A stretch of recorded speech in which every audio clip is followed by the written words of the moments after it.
ये दोस्तों आज की वीडियो में आपका भाई बताने वाला है क्लास 9th के मैथ का चैप्टर 2.1 का सभी प्रश्न।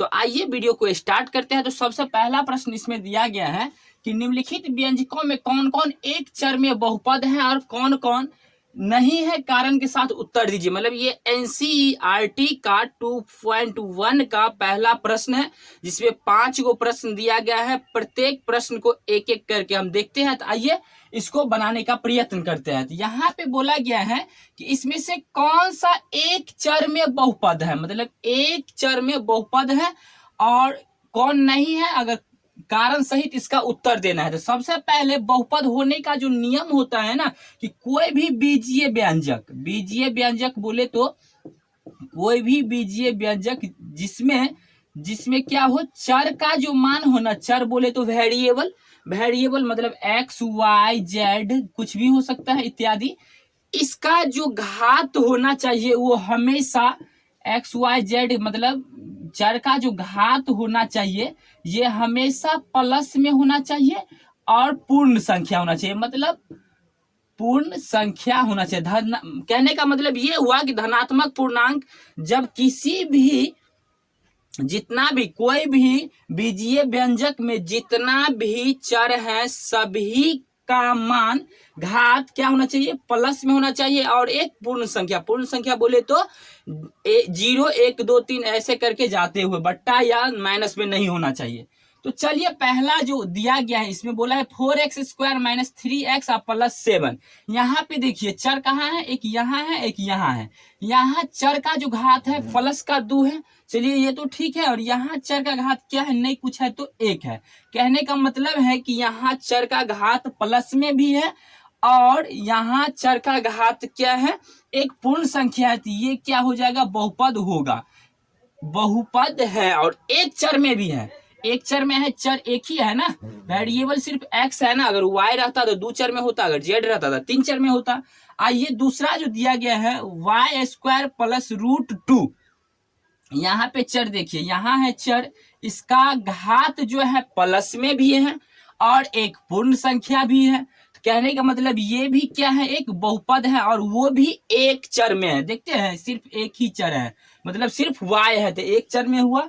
उसके बाद यहाँ तीसरा देखिए, तीसरा में बोला गया है 3√t। किसी भी संख्या में अगर मान के चलिए कोई भी संख्या हो, अगर रूट लगा हुआ है तो इसका मतलब है कि 2 के पावर 1/2 होता है। इसका जो घात होता है 1/2 होता है। तो ये रूट में लगा है, ये जो चर है ना वेरिएबल है, इसका जो घात है वो रूट मतलब 1/2 मतलब बट्टा के रूप में है। मतलब ये पूर्ण संख्या नहीं हुआ तो इसका मतलब है कि ये बहुपद नहीं है। उसके बाद क्या है, दूसरा देखिए, यहाँ चौथा है बोला है y प्लस 2/y। यहाँ पे किसी भी संख्या में अगर 2 बट्टा अगर y लिखा है तो इसको अगर जब हम ऊपर ले जाएंगे y को तो माइनस में आ जाएगा। इसका जो घात हो जाता है वो माइनस में हो जाता है, माइनस का 1।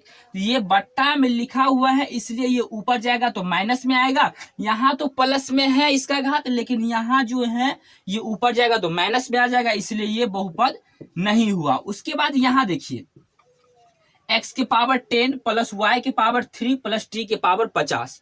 यहाँ पे वेरिएबल जो है वो 3 गो है, एक x है एक y है और तीसरा क्या है, t है।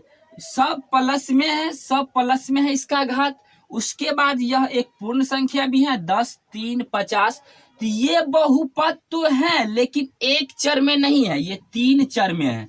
एक चर में नहीं है बहुपद, लेकिन ये 3 चर में है। तो हम इस प्रकार से पहला प्रश्न को देख लिए। आइए नेक्स्ट प्रश्न को देखते हैं।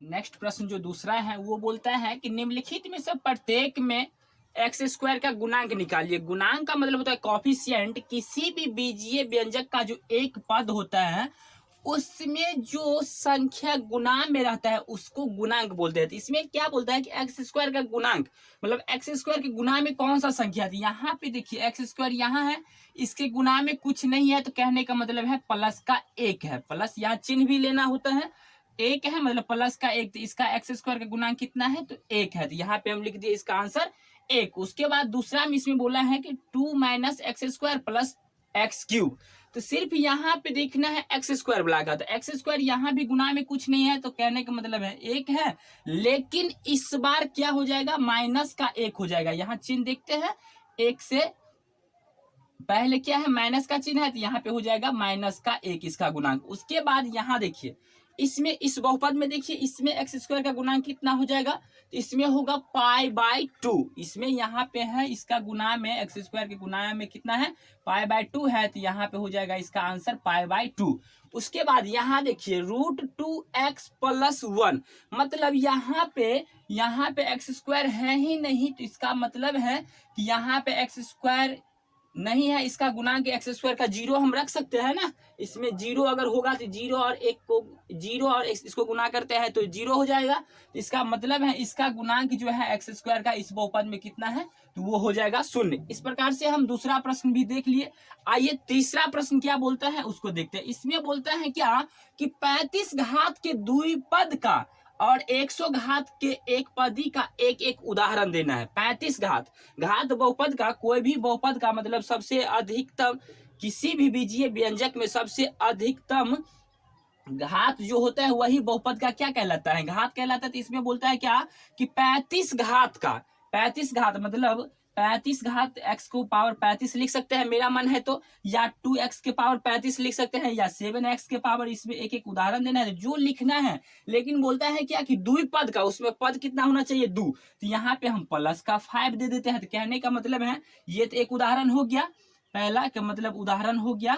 35 घात का क्या उदाहरण हो जाएगा, अगर हम लिख दिए 7x के पावर 35 आप प्लस में 2, तो ये तो 2 घात में, 2 पद में मतलब x के घात 35 है, मतलब 35 घात का 2 पदीय में एक उदाहरण हो गया। उसके बाद दूसरा क्या बोलता है कि 100 घात का एक पदीय, आप 100 घात का, आप किसी चर का घात हम 100 कर देते हैं। कहने का मतलब है अगर यहाँ पे हम 5 लगाएंगे तो 5 y के पावर 10 100, यहाँ पे हम लिख सकते हैं कि यहाँ पे लिख सकते हैं वो 5y के पावर 100। आप अलग अलग उदाहरण भी दे सकते हैं। तो हम तीसरा प्रश्न भी देख लिए। उसके बाद क्या करना है, चौथा प्रश्न देखते हैं।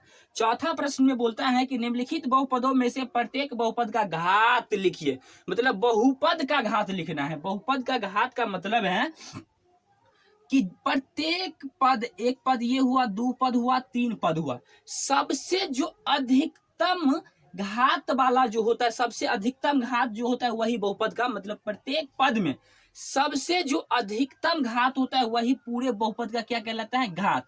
तो यहाँ देखिए x का घात कितना है, 3 है, यहाँ x का घात 2 है, यहाँ x का घात 1 है, तो सबसे अधिकतम क्या है, तो 3 है, तो यहाँ इसका बहुपद का घात कितना हो जाएगा, 3 हो जाएगा। उसके बाद यहाँ दूसरा में देखिए, यहाँ पे 4 मतलब इसका घात कितना है, 2 है अधिकतम घात, यहाँ पे इसका घात कितना हो जाएगा, 2 हो जाएगा। उसके बाद यहाँ देखिए 4 यहाँ पे इसका घात कुछ नहीं है, मतलब 1 है, इस बहुपद का घात कितना हुआ, 1 हुआ। और यहाँ पे देखिए बोलिएगा कि यहाँ तो 4 है ही नहीं, तो यहाँ पे हम लिख सकते हैं ना x के पावर 0, किसी भी चीज का पावर 0 उसका गुण मतलब 1 होता है वैल्यू, तो यहाँ पे x के पावर 0 मतलब यहाँ पे जो 4 का जो बहुपद का जो घात है वो कितना है, 0 है, 0 है। उसके बाद हम चौथा प्रश्न भी देख लिए।